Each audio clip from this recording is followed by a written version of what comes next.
Thursday 27 April 2023 mwanthawi zonse countryman kusatulukira amalawi imvani popeza inu ndi ine tili mu boti imodzi imene timafuna kuti tizikuzana zoona.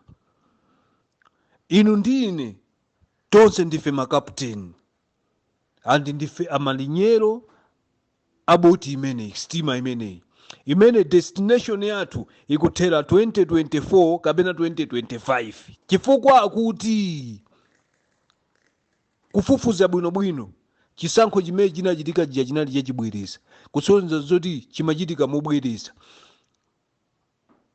2024 so chisankho chikhoza kuchitika, tiye tizikhala okonzeka tonse anthu a DPP tizikhala okonzeka. 2024 chisankho chikhoza kuchitika chifukwa chonena kuti ichi tinaponya chija chinali chisankho chachibwereza andi malamulo achita kunena mooneseratu. 2 amalawi tonse ine ndikuwuzeni kunena kuti inu ndi ine timayenda motsatana m'mapazi, timayenda limodzi. We are brothers, sisters, mwaona, we are in the same boat. If we are to sink, it means we are to sink together. We live together, we die together. Eto amalawi inetu ndifuna ndikuuzeni mopanda kujejema iyayi, koma ndikuuzeni kunena kuti ntchito zina zilizonse zimene zimalembedwa pa malawi pano amanena kuti tikufuna 5 years experience, koma titabwera pa udindo wa president sipanabwere experience. Mwapaona pamene paja ndiye Malawi ataona zimene chakuti ntchito ya president ilibe experience amangolowa. Kungolowa basi, kungolowa kwe amalawi inu anayiona. Ndiye Malawi anazindikira kunena kuti malamulo a dziko lino sanawunikire za experience. Anaona ngati kuti malamulo opo apanga azungwe, anaona ngati kuti experience ilibe ntchito. Anaona ngati experience ilibe ntchito pa chinthu. Malamulo azunguwo situziwa anthu amene apanga malamulo anayi atavaa malaya kapena anayi atavula malaya, pomanena kuti ntchito ya upresident azilowa munthu without experience azingolowa. Iniyo mugenzo kuti malamulo amene wandotani, malamulo amene wawo. Chifukwa chani ntchito ina ino samati akufuna experience, koma ntchito ya upresident akuti sakufuna wa experience. Chifukwa chani? Inu ya Malawi chifukwa chani?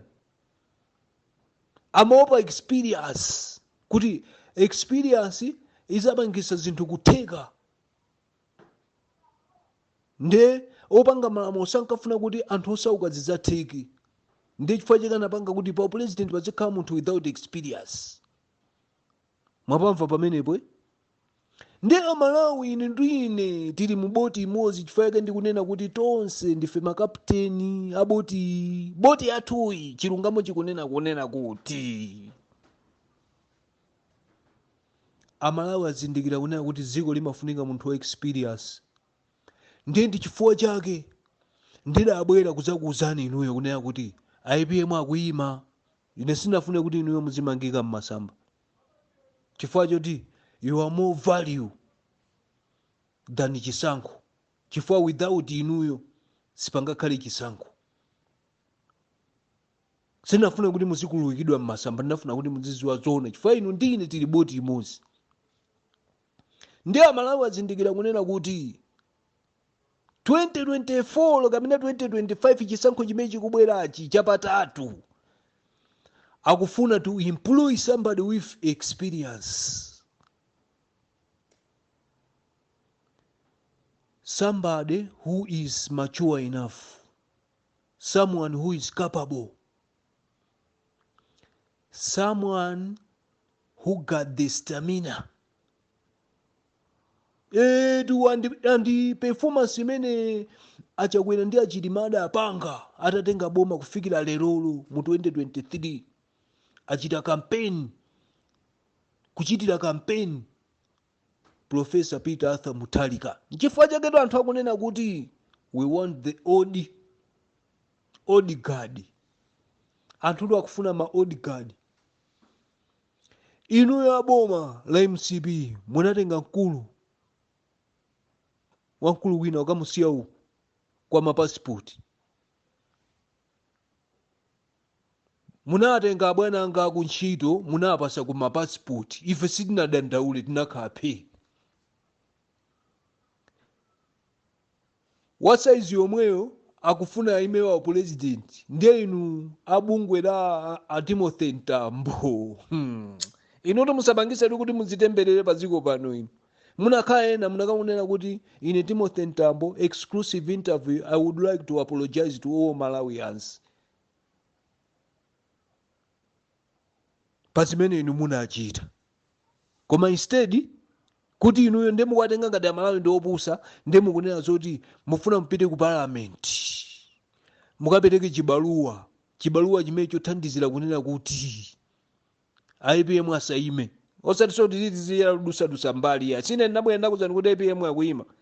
Ndenu mufuna mpite ku parliament mukane kuti APM asaime. Chifukwa choti ati wakalamba. Amwene olopa mtima pa munthu pakupanga dakwi amene osanafe amene ali moyo.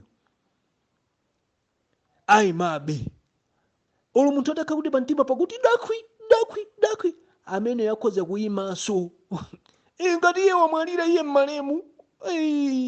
Nchifukwa chani mufuna kupangisa nzanu kukhala malemu. Inu aboma la MCB lamulo limene mukalikoka ndi awa abungwe la trapezika ndi la Timothy Ntambo mukakoka chimene chiche chipangisa kuti dziko lonse lapasi chione with interest. Ndi chifukwa chani afuna kubweretsa lamulo limene bwanji sanalike ku America. Ndiye mukalike inu kunchira kwa njoka. Kumutu koseku kusenalike lamulo limene ndiye inu kunchira kwa njoka. Yolumira kumbuyo. Ndipo inu MCB lamulo limene ndi adzano abungwe litaeni muyaluka nalo. Chifukwa maiko aje azabwera with interest. Maambassadors azafuza chochitika nchana akuti anthu akufuna tu maveteran pa udindo wa president. Ndiye ndo sopano boma likufuna kuti lipange njira yone kuti ati like zaka tiloyimira pa president. Joe Biden uje simunamuone inu. President wa ku Nigeria uje simunamuone inu. APM umene akuonekera thanzi muja kuchita kunenepa. Inu mwamene uje mukane kuti amene uja nthanana alibe. Kodi APM ngati kufune kuti azafika pa ground azayenda wapasi kuchokera kumpoto mpaka na kujeni kusanje. APM tusikuti yeye ndo kakamira kuenda pa convoy office duty. Ndiye iwo tu. Kodi tu yeye uja ndi Englishman tu. Inu musamasanganize zinthuzi. Adadi ndi ababa zikakhale zofanana. Adadi ndi ababa. Inu siyani nkhani musapite nayo uku muyaluka nayo. Ndipo Amalawi musalole anthu kumango kudodani ngati ndinu makape. Anakuzani 1 million jobs analephera kubweresa. Anapanga mgwirizano wa zipani zokwana 9 unaferuka. Panopa ndiye zonse zakanika. Ndiye anthu afuna wakale with experience. Ndiye wakabweresera lamulo limene Amalawi zinazo muzizionesesa. Kuti kodi zifuna kuchitikazi. Akutiona ngati ife tinamwalira kapena tili moyo. Edu.